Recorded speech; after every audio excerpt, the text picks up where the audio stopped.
Welcome to our channel. ఈరోజు మనం ఇవాళ భారత రాజకీయ వ్యవస్థ అనే సబ్జెక్ట్లో భారత రాజ్యాంగ పరిషత్ అనే టాపిక్లోని కొన్ని ఇంపార్టెంట్ ప్రశ్నల గురించి మనం ఈరోజు తెలుసుకుందాం. మన ఛానల్లో చాలా వీడియోస్ అనేవి సబ్జెక్ట్ వైజ్గా ప్లేలిస్ట్లో అప్లోడ్ చేయడం జరిగింది. ఇవన్నీ కూడా మీకు బిట్ బ్యాంక్గా ఉపయోగపడతాయి. మీ సలహా సూచనలు మాకు మెసేజ్ ద్వారా తెలియజేయండి. తప్పనిసరిగా మీకు రిప్లై ఇవ్వడం జరుగుతుంది. ఈ క్వశ్చన్స్ అన్నీ కూడా మీకు పీడిఎఫ్ రూపంలో కావాలంటే మాకు మెసేజ్ ద్వారా తెలియజేయండి. వాటిని మీకు త్వరలో అందించడం జరుగుతుంది. మీకు ఏదైనా ఎగ్జామ్స్ మీద మీకు మోడల్ పేపర్స్ కావాలన్నా కూడా మాకు మెసేజ్ ద్వారా తెలియజేయండి. ఆ ఎగ్జామ్స్కి సంబంధించిన మోడల్ పేపర్స్ అనేవి మీకు పీడిఎఫ్ రూపంలో త్వరలో అందించడం జరుగుతుంది. ఫస్ట్ క్వశ్చన్, భారత రాజ్యాంగ పరిషత్ ఏ ప్లాన్ సిఫార్సుల ఆధారంగా ఏర్పాటైంది? Answer B, cabinet mission plan. 1946లో బ్రిటిష్ ప్రభుత్వం పంపిన 3 మంత్రుల బృందం క్యాబినెట్ మిషన్ సిఫార్సుల ప్రకారమే భారతదేశానికి రాజ్యాంగాన్ని రాయడానికి రాజ్యాంగ పరిషత్ ఏర్పాటైంది.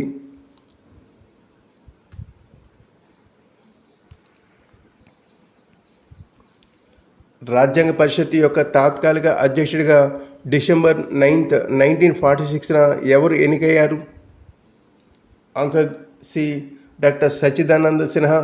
రాజ్యాంగ పరిషత్ మొదటి సమావేశం జరిగినప్పుడు సభలో అందరికంటే వృద్ధుడైన సీనియర్ అయిన డాక్టర్ సచ్చిదానంద సిన్హాను ఫ్రెంచ్ సాంప్రదాయం ప్రకారం తాత్కాలిక అధ్యక్షుడిగా ఎన్నుకున్నారు.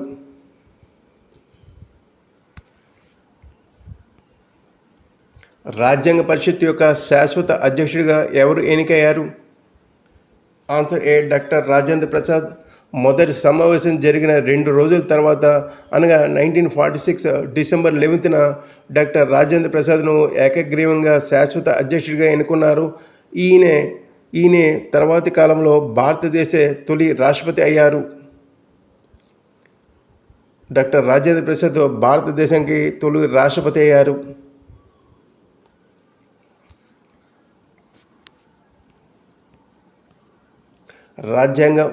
భారత రాజ్యాంగ ముసాయిదా కమిటీకి చైర్మన్ ఎవరు?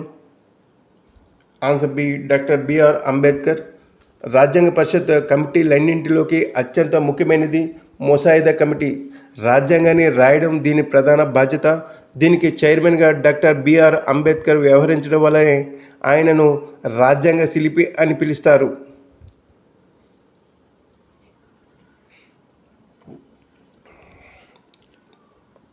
భారత రాజ్యాంగ రూపకల్పనకు రాజ్యాంగ పరిషత్కు పట్టిన మొత్తం కాలం ఎంత? ఆన్సర్ బి, 2 సంవత్సరాల 11 నెలల 18 రోజులు పట్టింది కాలం. 1946 డిసెంబర్ 9న మొదటి సమావేశం మొదలైనప్పటి నుండి 1949 నవంబర్ 26న రాజ్యాంగం పూర్తయ్యేసరికి పట్టిన ఖచ్చితమైన సమయం ఇది. దాదాపు 3 సంవత్సరాలు.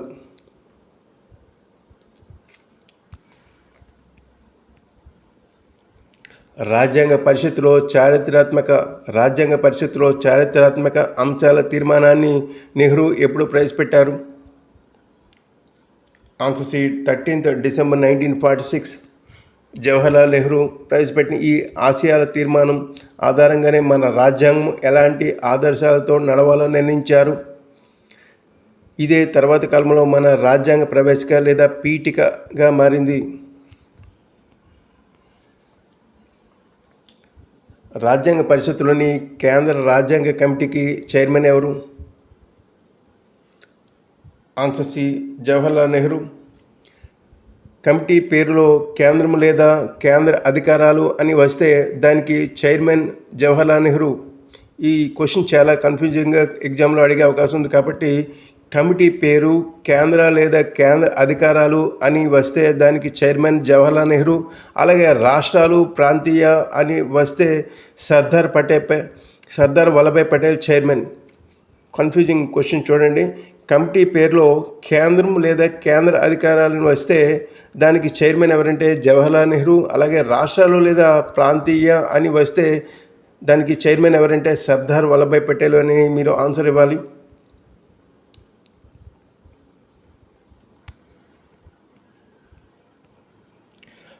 రాజ్యాంగ పరిషత్ యొక్క చట్టపరమైన లేదా రాజ్యాంగ సలహాదారుగా ఎవరు సేవలు అందించారు? ఆన్సర్ బి సర్ బిఎన్ రావు.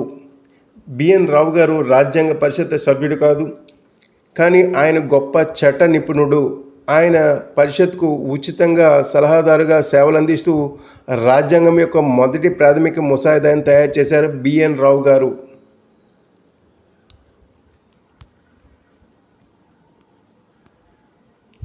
భారత రాజ్యాంగ పరిషత్ చేత రాజ్యాంగం ఏ రోజున అధికారికంగా ఆమోదించబడింది?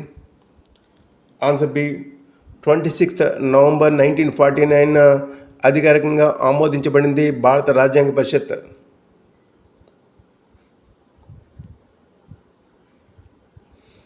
భారత రాజ్యాంగ పరిషత్ చేత రాజ్యాంగం ఏ రోజున అధికారికంగా ఆమోదించబడింది అంటే 26 నవంబర్ 1949.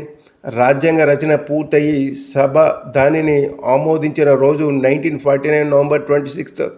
అందుకే ప్రతి ఏటా నవంబర్ 26ను మనం రాజ్యాంగ దినోత్సవం కాన్స్టిట్యూషన్ డేగా జరుపుకుంటాము.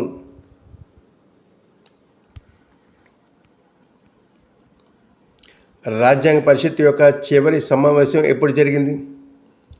ఆన్సర్ సి 24th జనవరి 1950. 24th జనవరి 1950న చివరి సమావేశం జరుపుకున్నాము. రాజ్యాంగం అమల్లోకి రావడానికి సరిగ్గా 2 రోజుల ముందు అనగా 1950 జనవరి 24న రాజ్యాంగ పరిషత్ చివరిసారిగా సమావేశమైంది. ఈ రోజే సభ్యులందరూ రాజ్యాంగంపై సంతకాలు చేశారు. కేబినెట్ మిషన్ ప్రణాళిక ప్రకారం ప్రారంభంలో రాజ్యాంగ పరిషత్కు కేటాయించిన మొత్తం స్థానాల సంఖ్య ఎంత? Answer B 389. దేశ విభజనకు ముందు మొత్తం 389 స్థానాలను కేటాయించారు. ఇందులో 296 బ్రిటిష్ ఇండియా రాష్ట్రాల నుండి, 93 స్వదేశీ సంస్థానాల నుండి రావాల్సి ఉంది.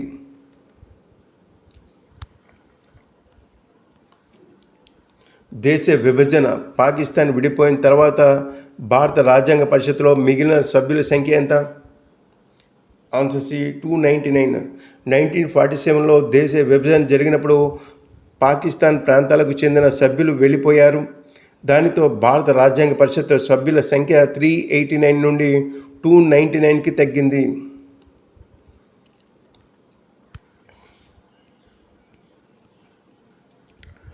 రాజ్యాంగ పరిషత్ యొక్క ఉపాధ్యక్షులుగా కింది వారిలో ఎవరు ఎన్నికయ్యారు? ఆన్సర్ ఏ హెచ్సి ముఖర్జీ మరియు విటి కృష్ణమాచారి. రాజ్యాంగ పరిషత్కు కేవలం ఒకరు మాత్రమే కాకుండా 2 ఉపాధ్యక్షులు ఉండేవారు. వారే హెచ్సి ముఖర్జీ మరియు విటి కృష్ణమాచారి.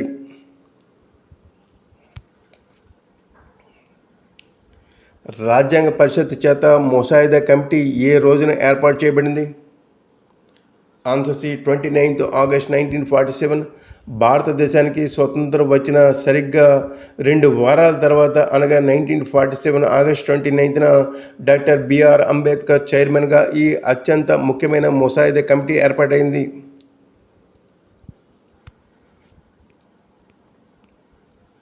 రాజ్యాంగ ముసాయిదా కమిటీలో చైర్మన్ డాక్టర్ బిఆర్ అంబేద్కర్ కాకుండా మిగిలిన సభ్యుల సంఖ్య ఎంత? Answer B 6. చైర్మన్తో కలిపి 7 సభ్యులు కలరు.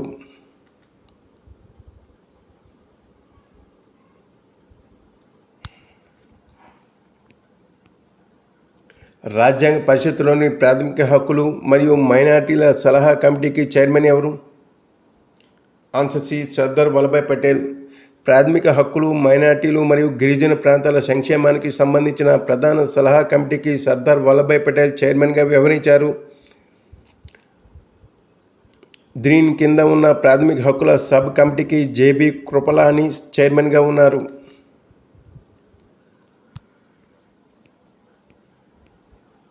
రాజ్యాంగ పరిషత్తులోని స్టీరింగ్ కమిటీ, నిర్వహణ కమిటీకి చైర్మన్ ఎవరు? ఆన్సర్ ఏ డాక్టర్ రాజేంద్ర ప్రసాద్. సభాధ్యక్షుడైన డాక్టర్ రాజేంద్ర ప్రసాద్ సభను ఎలా నడపాలి అని నిర్ణయించే స్టీరింగ్ కమిటీ మరియు రూల్స్ ఆఫ్ ప్రొసీజర్ కమిటీ రెండింటికి చైర్మన్గా బాధ్యతలు నిర్వహించారు doctor Rajendra Prasad.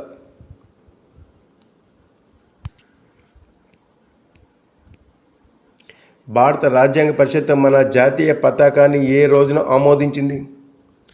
Answer B 22 July 1947. మన దేశానికి స్వతంత్రం రాకముందే ఎర్రకోటపై ఎగురవేయడానికి వీలుగా 1947 జూలై 22న రాజ్యాంగ పరిషత్ మన త్రివర్ణ పతాకాన్ని అధికారికంగా ఆమోదించింది. రాజ్యాంగ నిర్మాణ ప్రక్రియలో రాజ్యాంగ పరిషత్ మొత్తం ఎన్ని సమావేశాలు నిర్వహించింది? ఆన్సర్ ఏ 11 సమావేశాలు. రాజ్యాంగం పూర్తయ్యేసరికి నవంబర్ 26, 1949 నాటికి రాజ్యాంగ పరిషత్ మొత్తం 11 విడతలుగా సమావేశమై చర్చలు జరిపింది.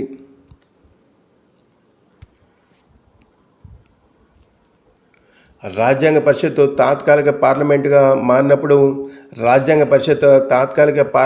మారినప్పుడు దానికి స్పీకర్గా అంటే అధ్యక్షుడిగా వ్యవహరించినది ఎవరు?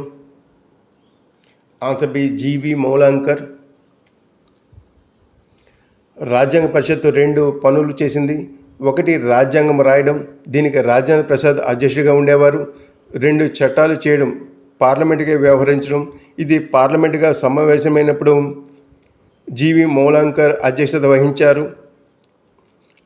ఈయనే మన దేశ తొలి లోక్సభ స్పీకర్ కూడా జీవి మౌలాంకరే.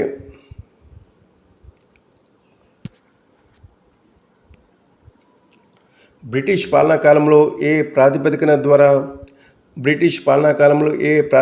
ద్వారా భారతదేశంలో రాజ్యాంగ పరిషత్ ఏర్పాటు సూత్రాన్ని బ్రిటిష్ ప్రభుత్వం మొదటిసారిగా అధికారికంగా అంగీకరించింది? ఆన్సర్ ఏ ఆగస్ట్ 1940. రెండవ ప్రపంచ యుద్ధంలో భారతీయుల మద్దతు కూడగట్టడానికి 1940లో ఆనాటి వైస్రాయ్ లార్డ్ లిన్లిత్గో ఆగస్ట్ ఆఫర్ను ప్రకటించారు. దీని ద్వారా భారతీయుల కొరకు ఒక రాజ్యాంగ పరిషత్తును ఏర్పాటు చేస్తామనే ప్రతిపాదనను బ్రిటిష్ వారు మొదటిసారిగా సూత్రప్రాయంగా అంగీకరించారు.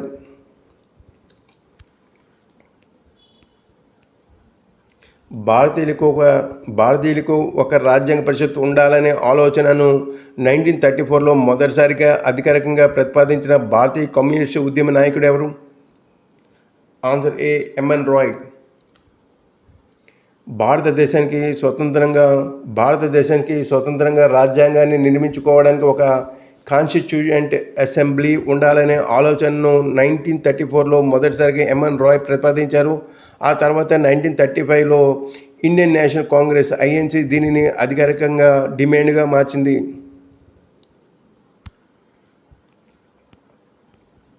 రాజ్యాంగ పరిషత్తులో మహిళా సభ్యుల సంఖ్య ఎంత? ఆన్సర్ సి 15 మంది. ప్రారంభంలో ఏర్పాటైన రాజ్యాంగ పరిషత్తులో మొత్తం 15 మంది మహిళా సభ్యులు ప్రాతినిధ్యం వహించారు. వీళ్ళు దుర్గాబాయి దేశముఖ్, సరోజినీ నాయుడు, రాజ్కుమారి, అమృత్ కౌర్, సుచేత కృపాలాని వంటి ప్రముఖులు ఉన్నారు. రాజ్యాంగ పరిషత్తులోని ప్రాంతీయ లేదా రాష్ట్రాల రాజ్యాంగ కమిటీకి చైర్మన్ ఎవరు? Answer B Sardar Vallabhbhai Patel. కేంద్రానికి సంబంధించిన కమిటీలకు నెహ్రూ చైర్మన్గా ఉంటే రాష్ట్రాలు లేదా ప్రావిన్సుల రాజ్యాంగ కమిటీకి సర్దార్ వల్లభాయ్ పటేల్ చైర్మన్గా వ్యవహరించారు. ఇది చాలా కన్ఫ్యూజింగ్గా క్వశ్చన్ అడుగుతారు ఎగ్జామ్లో, జాగ్రత్తగా మీరు ఫాలో అవ్వండి.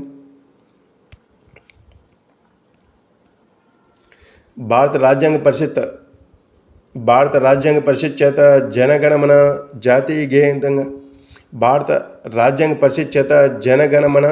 జాతీయ గీతంగా వందే మాతరం జాతీయ గేయంగా ఏ రోజున ఆమోదించబడ్డాయి? ఆన్సర్ సి 24th జనవరి 1915 ఆమోదించబడ్డాయి. రాజ్యాంగ పరిషత్ యొక్క చివరి సమావేశం జరిగిన 1950 జనవరి 24న జాతీయ గీతాన్ని నేషనల్ యాంథమ్ మరియు జాతీయ గేయాన్ని నేషనల్ సాంగ్ అధికారికంగా ఆమోదించారు. ఇదే రోజున డాక్టర్ రాజేంద్ర ప్రసాద్ను భారతదేశ తొలి రాష్ట్రపతిగా కూడా ప్రకటించారు.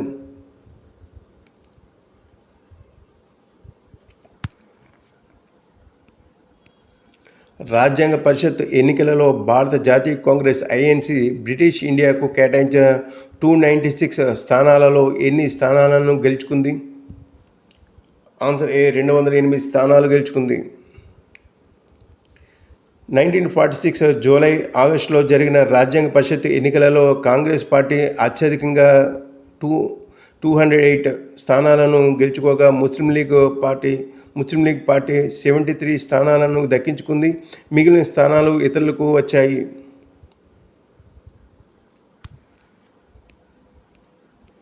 ముసాయిదా కమిటీలో సభ్యుడైన బిఎల్ మిట్టల్ అనారోగ్యం కారణంగా రాజీనామా చేయడంతో ఆయన స్థానంలో ఎవరిని నియమించారు?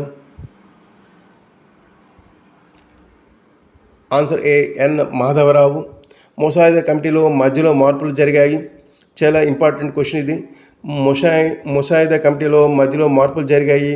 బిఎల్ మిట్టల్ స్థానంలో ఎన్ మాధవరావు వచ్చారు. అలాగే డిపి ఖైతాన్ మరణించడంతో ఆయన స్థానంలో టిటి కృష్ణమాచారి కమిటీలోకి వచ్చారు. చాలాసార్లు ఈ క్వశ్చన్ అడిగారు. చాలా కన్ఫ్యూజింగ్ క్వశ్చన్, చాలా జాగ్రత్తగా ఫాలో అవ్వాలి. మన రాజ్యాంగాన్ని ఏనుగు గుర్తుతో పోలుస్తూ రాజ్యాంగ పరిషత్ ఏ చిహ్నాన్ని అధికారికంగా స్వీకరించింది? ఆన్సర్ బి, ఏనుగు ఐరావతం. భారత రాజ్యాంగం చాలా పెద్దది మరియు విస్తృతమైనది కావడంతో రాజ్యాంగ పరిషత్ ఏనుగును తన అధికారిక ముద్ర లేదా చిహ్నంగా స్వీకరించింది.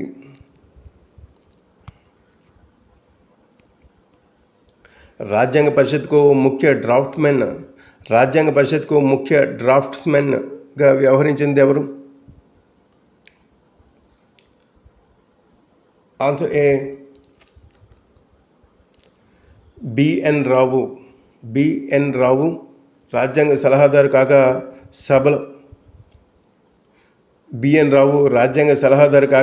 సభలో రాజ్యాంగ నిబంధనలను చట్టపరమైన భాషలోకి మార్చి ముసాయిదాను సరిగ్గా చెక్కిన ముఖ్య డ్రాఫ్ట్స్మెన్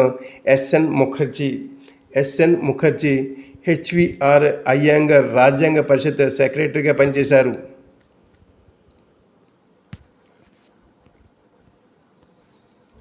భారత రాజ్యాంగ అసలు ప్రతిని అందమైన కాలిగ్రఫీ చేతి వ్రాతతో ఇటాలిక్ శైలిలో రాసిన ప్రముఖ కళాకారుడు ఎవరు? చాలా ఇంపార్టెంట్ క్వశ్చన్. ఆన్సర్ ఏ, ప్రేమ్ బిహారీ నారాయణ్ రైజాదా. మన రాజ్యాంగం మొదట టైప్ చేయబడలేదు. ప్రేమ్ బిహారీ నారాయణ రైజాదా అనే కాలిగ్రఫీ నిపుణుడు తన చేతి వ్రాతతో ఇంగ్లీష్లో లైన్ బై లైన్ రాశారు. దీనికి శాంతినికేతన్కు చెందిన నందన్లాల్ బోస్ మరియు ఆయన శిష్యులు అందమైన చిత్రాలతో సరిహద్దులను అంటే పేపర్ బోర్డర్ అలంకరించారు.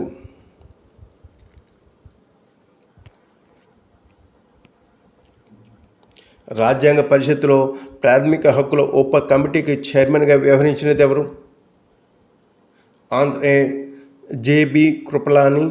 ప్రాథమిక హక్కుల ప్రధాన కమిటీకి సర్దార్ వల్లభాయ్ పటేల్ చైర్మన్ కాగా దాని కింద ఉన్న ఉప కమిటీకి జేబి కృపలాని చైర్మన్గా ఉన్నారు. అలాగే మైనారిటీల కమిటీకి హెచ్సి ముఖర్జీ చైర్మన్గా వ్యవహరించారు.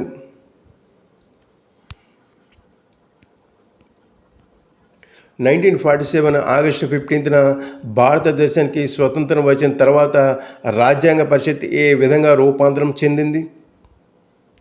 ఆన్సర్ బి, పూర్తిగా సార్వభౌమ అధికారాలు గల సంస్థ. ఇండిపెండెన్స్ యాక్ట్ 1947 ప్రకారం రాజ్యాంగ పరిషత్కు పూర్తి సార్వభౌమ అధికారాలు లభించాయి.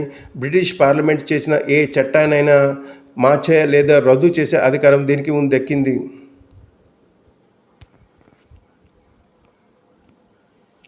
భారత రాజ్యాంగ పరిషత్తులో చేరడానికి బహిష్కరించిన ప్రముఖ రాజకీయ సంస్థ ఏది? ఆన్సర్ బి, ముస్లిం లీగ్. పాకిస్తాన్ కోసం ప్రత్యేక రాజ్యాంగ పరిషత్ కావాలనే డిమాండ్తో ముస్లిం లీగ్ 1946 డిసెంబర్ 9న జరిగిన మొదటి సమావేశాన్ని పూర్తిగా బహిష్కరించింది. అందువల్లే మొదటి సమావేశానికి కేవలం 211 మంది సభ్యులు మాత్రమే హాజరయ్యారు.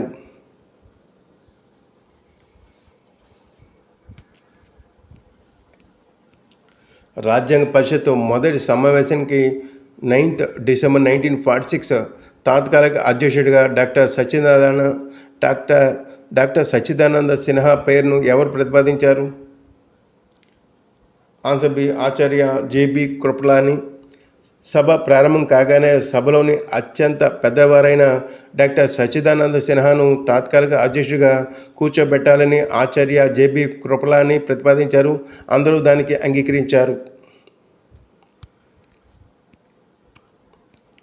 భారత రాజ్యాంగ పరిషత్కు బ్రిటిష్ ఇండియాలోని ప్రావిన్స్ల అంటే రాష్ట్రాల నుండి సభ్యులను ఏ పద్ధతి ద్వారా ఎన్నుకున్నారు?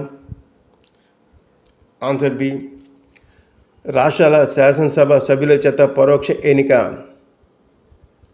రాజ్యాంగ పరిషత్ సభ్యులను దేశ ప్రజలు నేరుగా ఎన్నుకోలేదు. అప్పటికే రాష్ట్రాలలో ఉన్న శాసనసభల సభ్యులు నైష్పత్తిక ప్రాతినిధ్య పద్ధతి ద్వారా వీరిని ఎన్నుకున్నారు. కాబట్టి ఇది పాక్షికంగా నామినేట్ చేయబడిన సభ.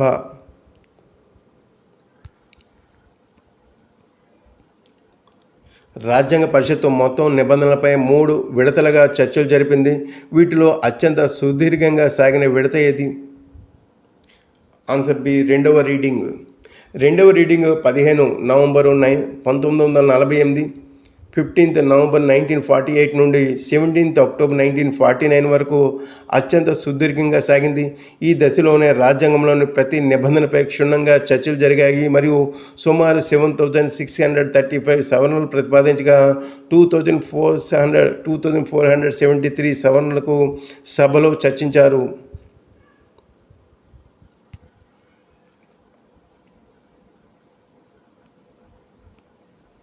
మన రాజ్యాంగ ప్రవేశికపై రాజ్యాంగ పరిషత్ ఏ రోజున ఓటింగ్ జరిపి ఆమోదించింది? Answer C. 17 అక్టోబర్ 1949. ఆసియాల తీర్మానం జనవరి 22, 1947 ఆమోదం పొందింది. కానీ రాజ్యాంగం అంతా పూర్తయిన తర్వాత చివరిగా ప్రవేశికను 1949 అక్టోబర్ 17న రాజ్యాంగ పరిషత్ ఆమోదించింది. రాజ్యాంగంతో ప్రవేశిక ఏకీభవిస్తుందని నిర్ధారించడానికి దీనిని చివరిలో ఆమోదించారు.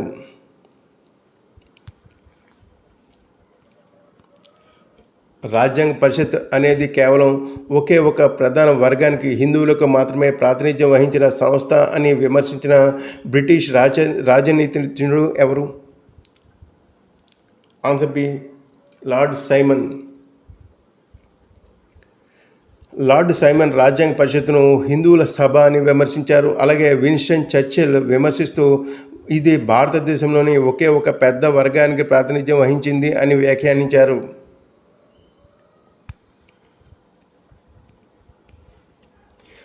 భారత రాజ్యాంగ పరిషత్ దేశానికి సంబంధించిన ఏ ఏకాభిప్రాయ నిర్ణయాల కోసం ఏ పద్ధతులను అనుసరించింది? Answer C. సంప్రదింపులు మరియు ఏకాభిప్రాయం. రాజ్యాంగ పరిషత్తులో మెజారిటీ నిర్ణయాల కంటే కూడా భిన్న అభిప్రాయాలు ఉన్నప్పుడు అందరూ కూర్చొని చర్చించుకుని ఒకరికొకరు సర్దుబాటు చేసుకుంటూ ఏకాభిప్రాయం ద్వారా నిర్ణయాలు తీసుకోవడానికి ప్రాధాన్యత ఇచ్చారు.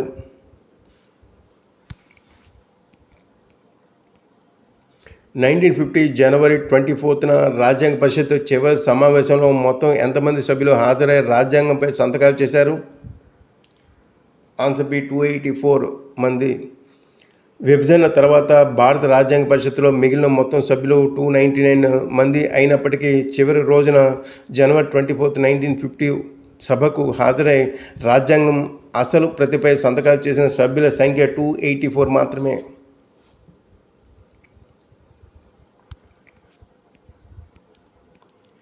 1946లో ఏర్పడిన తాత్కాలిక ప్రభుత్వంలో హోం, సమాచార మరియు ప్రసార శాఖ మంత్రిగా పనిచేసిన రాజ్యాంగ పరిషత్ ప్రముఖ సభ్యుడు ఎవరు? Answer B. సర్దార్ వల్లభాయ్ పటేల్.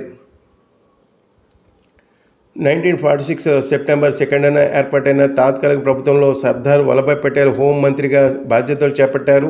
జవహర్లాల్ నెహ్రూ విదేశీ వ్యవహారాల శాఖను, డాక్టర్ రాజేంద్ర ప్రసాద్ ఆహార మరియు వ్యవసాయ శాఖను నిర్వహించారు.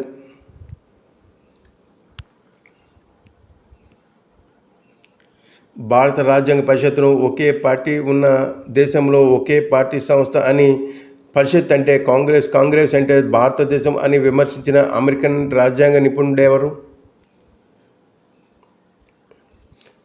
Answer A. Granville Austin.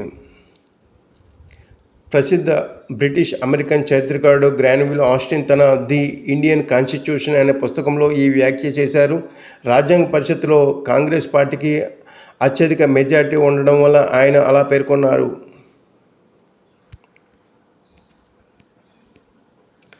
రాజ్యాంగ పరిషత్తులో ఈశాన్య రాష్ట్రాల గిరిజన ప్రాంతాలు మరియు అస్సాం మినహాయించిన ప్రాంతాల ఉప కమిటీకి చైర్మన్గా వ్యవహరించినది ఎవరు?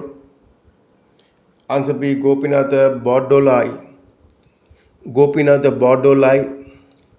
అస్సాం ప్రాంత గిరిజనుల హక్కుల రక్షణ కోసం ఏర్పాటైన సబ్ కమిటీకి అస్సాం తొలి ముఖ్యమంత్రి అయిన గోపీనాథ్ బార్డోలాయ్ చైర్మన్గా వ్యవహరించారు. అలాగే ఇతర ప్రాంతాల గిరిజన సబ్ కమిటీకి ఏవి థక్కర్ చైర్మన్గా ఉన్నారు.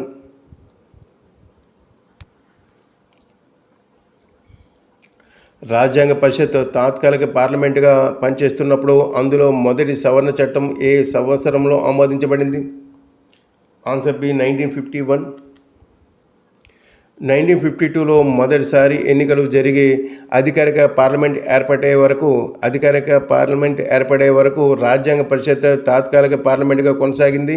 ఈ కాలంలోనే 1951లో భూ సంస్కరణ రక్షణ కోసం 9వ షెడ్యూల్ను చేరుస్తూ మొదటి రాజ్యాంగ సవరణను ఈ సభే చేసింది. 1952లో మొదటి సాధారణ ఎన్నికలు జరిగి అధికారిక పార్లమెంట్ ఏర్పడే వరకు రాజ్యాంగ పరిషత్తే తాత్కాలిక పార్లమెంటుగా కొనసాగింది.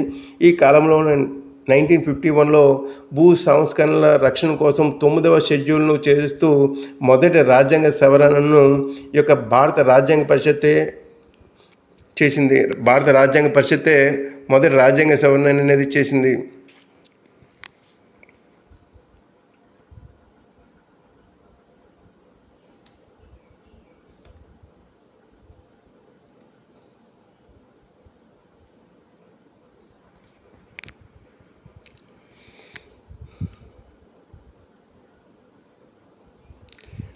క్రింది వారిలో రాజ్యాంగ పరిషత్ యొక్క బిజినెస్ కమిటీకి చైర్మన్గా పనిచేసింది ఎవరు? ఆన్సర్ ఏ డాక్టర్ కెఎం మున్షి. సభలో ఏ రోజు ఏ చర్చ జరగాలో నిర్ణయించే ఆర్డర్ ఆఫ్ బిజినెస్ కమిటీకి ప్రముఖ చట్ట నిపుణుడు కెఎం మున్షి చైర్మన్గా వ్యవహరించారు. ఈయన ముసాయిదా కమిటీలో కూడా సభ్యుడిగా ఉన్నారు. భారత రాజ్యాంగ పరిషత్ ఏ రోజున కామన్వెల్త్ గేమ్స్ లేదా దేశాల కొమ్మటెలలో భారతదేశ సభ్యత్వాన్ని అధికారికంగా ధృవీకరించింది? భారత రాజ్యాంగ పరిషత్ ఏ రోజున కామన్వెల్త్ గేమ్స్ లేదా కామన్వెల్త్ దేశాల కూటమిలో భారతదేశ సభ్యత్వాన్ని అధికారికంగా ధృవీకరించింది? ఆన్సర్ ఏ మే 1949. రాజ్యాంగం రాయడమే కాకుండా కొన్ని సాధారణ చట్టపరమైన బాధ్యతలను కూడా పరిషత్ నిర్వహించింది. అందులో భాగంగానే 1949 మే నెలలో కామన్వెల్త్ దేశాల కూటమిలో భారతదేశ సభ్యత్వాన్ని రాజ్యాంగ పరిషత్ ఆమోదించింది.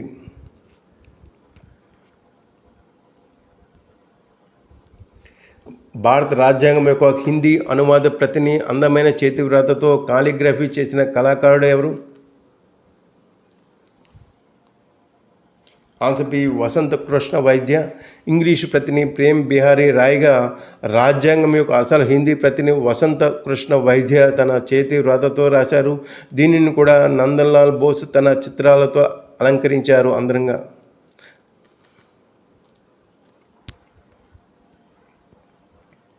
రాజ్యాంగ పరిషత్తులో క్రెడెన్షియల్స్ కమిటీకి చైర్మన్గా వ్యవహరించిన ప్రముఖ నాయకుడు ఎవరు? ఆన్సర్ ఏ అల్లాడి కృష్ణస్వామి అయ్యర్. సభ్యుల అర్హతలు మరియు ఆధారాలను పరిశీలించే క్రెడెన్షియల్స్ కమిటీకి ముసాయిదా కమిటీ సభ్యుడైన అల్లాడి కృష్ణస్వామి అయ్యర్ చైర్మన్గా వ్యవహరించారు. 1946లో జరిగిన రాజ్యాంగ పరిషత్ ఎన్నికలలో మహాత్మా గాంధీ ఏ ప్రాంతం నుండి సభ్యుడిగా ఎన్నికయ్యారు? చాలా ఇంపార్టెంట్ క్వశ్చన్ ఇది. ఆన్సర్ సి ఆయన సభ్యుడు కాదు. మహాత్మా గాంధీ మరియు మహమ్మద్ అలీ జిన్నా ఇద్దరు కూడా రాజ్యాంగ పరిషత్తులో సభ్యులు కారు. వీరి ఎన్నికల్లో ఎక్కడ పాల్గొనలేదు. చాలా ఇంపార్టెంట్ క్వశ్చన్, చాలా కన్ఫ్యూజింగ్ క్వశ్చన్.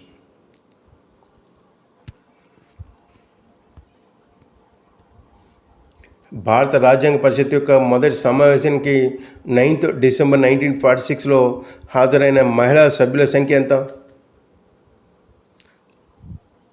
ఆన్సర్ బి 9 మంది. రాజ్యాంగ పరిషత్తులో ఉన్న మొత్తం మహిళా సభ్యుల సంఖ్య 15 అయినప్పటికీ ముస్లిం లీగ్ బహిష్కరణ మరియు ఇతర కారణాల వల్ల 1946 డిసెంబర్ 9న జరిగిన మొదటి సమావేశానికి కేవలం 9 మంది మహిళలు మాత్రమే హాజరయ్యారు. భారత రాజ్యాంగ పరిషత్తులో రాష్ట్రాలతో చర్చలు జరిపే కమిటీకి చైర్మన్గా వ్యవహరించినది ఎవరు? ఆన్సర్ బి జవహర్లాల్ నెహ్రూ స్వదేశీ సంస్థానాలను భారతదేశంలో విలీనం చేయడానికి పటేల్ కృషి చేసినప్పటికీ రాజ్యాంగ పరిషత్తులో రాష్ట్రాలతో చర్చలు జరిపే కమిటీకి మాత్రం జవహర్లాల్ నెహ్రూ చైర్మన్గా వ్యవహరించారు.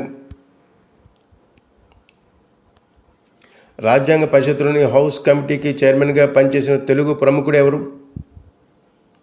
ఆన్సర్ ఏ. బి. పట్టాభి సీతారామయ్య. ప్రముఖ స్వతంత్ర సమరయోధుడు, ఆంధ్ర బ్యాంకు స్థాపకుడు అయిన భోగరాజు పట్టాభి సీతారామయ్య గారు రాజ్యాంగ పరిషత్ యొక్క హౌస్ కమిటీకి చైర్మన్గా బాధ్యతలు నిర్వహించారు. రాజ్యాంగ పరిషత్ సభ్యులు రాజ్యాంగ అసలు ప్రతిపై సంతకాలు చేసేటప్పుడు అందరికంటే మొదటి సంతకం చేసినది ఎవరు?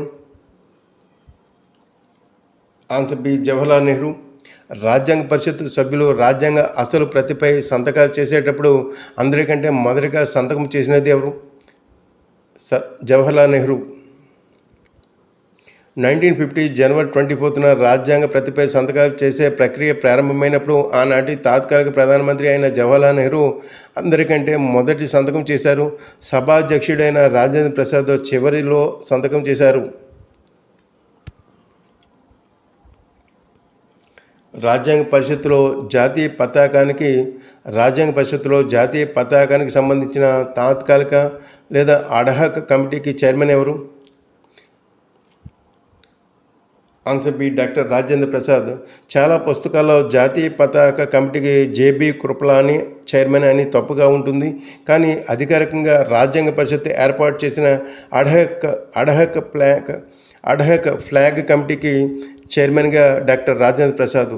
చాలా పుస్తకాలు ఇక్కడ తప్పుగా చూపించారు, కానీ అడ్హాక్ ఫ్లాగ్ కమిటీకి చైర్మన్గా డాక్టర్ రాజేంద్ర ప్రసాద్ ఉన్నారు.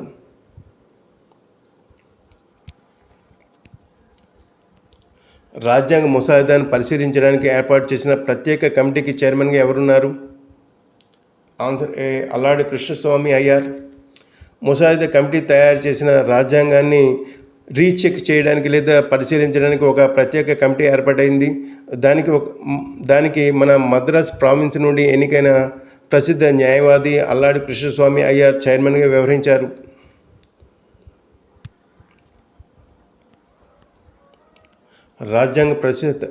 రాజ్యాంగ పరిషత్ ముసాయిదా కమిటీలో సభ్యుడైన డిపి ఖైతాన్ 1948లో మరణించడంతో ఆయన స్థానంలో నియమితులైన సభ్యుడు ఎవరు?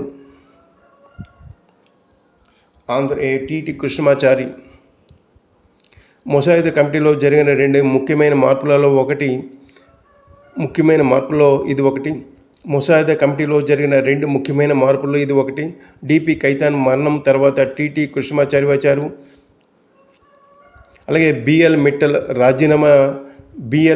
రాజీనామా వల్ల ఎస్ మాధవరావు వచ్చారు.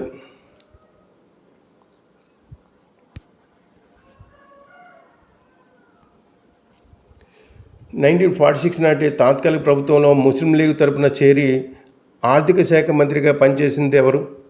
ఈయన తర్వాతి కాలంలో పాకిస్తాన్ మొదటి ప్రధాని అయ్యారు. ఆన్సర్ ఏ. లియాఖత్ అలీ ఖాన్. మొదటి తాత్కాలిక ప్రభుత్వాన్ని బహిష్కరించిన ముస్లిం లీగ్ ఆ తర్వాత అక్టోబర్ 1946లో చేరింది. లీగ్ తరపున చేరిన లియాఖత్ అలీ ఖాన్ ఆర్థిక మంత్రిగా బడ్జెట్ ప్రవేశపెట్టారు.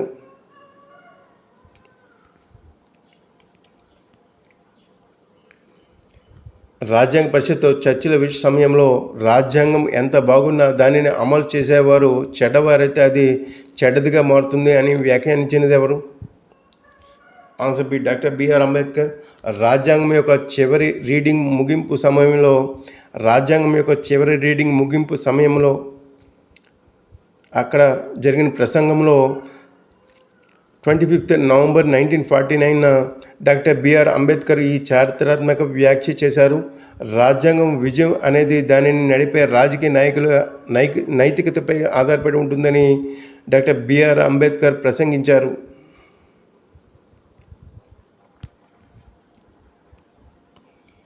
రాజ్యాంగ పరిషత్ చేత ఆమోదించబడిన అసలు రాజ్యాంగంలో ఎన్ని ఆర్టికల్స్, ఎన్ని షెడ్యూల్స్ ఉన్నాయి? ఆన్సర్ ఏ. 395 ఆర్టికల్స్, 8 షెడ్యూల్స్ ఉన్నాయి. 1949 నవంబర్ 26న రాజ్యాంగ పరిషత్ ఆమోదించిన అసలు రాజ్యాంగంలో 22 భాగాలు, 395 ఆర్టికల్స్ మరియు 8 షెడ్యూల్ మాత్రమే ఉన్నాయి. ప్రస్తుత సవరణల ద్వారా షెడ్యూళ్ల సంఖ్య 12కు పెరిగింది.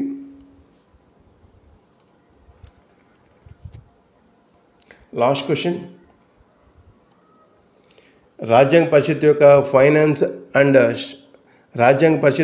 ఫైనాన్స్ అండ్ స్టాఫ్ కమిటీకి చైర్మన్గా ఎవరు వ్యవహరించారు? Answer B doctor Rajendra Prasad. సభకు సంబంధించిన అంతర్గత ఖర్చులు మరియు సిబ్బంది నిర్వహణను చూసే ఫైనాన్స్ అండ్ స్టాఫ్ కమిటీకి కూడా సభాధ్యక్షుడైన డాక్టర్ రాజేంద్ర ప్రసాద్ చైర్మన్గా ఉన్నారు. ఈ క్వశ్చన్స్ అంటే చాలా ఇంపార్టెంట్, చాలా కాంపిటేటివ్ ఎగ్జామ్స్లో అడిగే అవకాశం ఉంది. వీటిని ఎవరు వదిలిపెట్టకండి. ఈ వీడియో చూసిన ప్రతి ఒక్కరు కూడా లైక్ చేసి మాకు సపోర్ట్ చేయండి. మీ సలహాలు సూచనలు మాకు మెసేజ్ ద్వారా తెలియజేయండి. తప్పనిసరిగా మీకు రిప్లై ఇవ్వడం జరుగుతుంది. Thank you.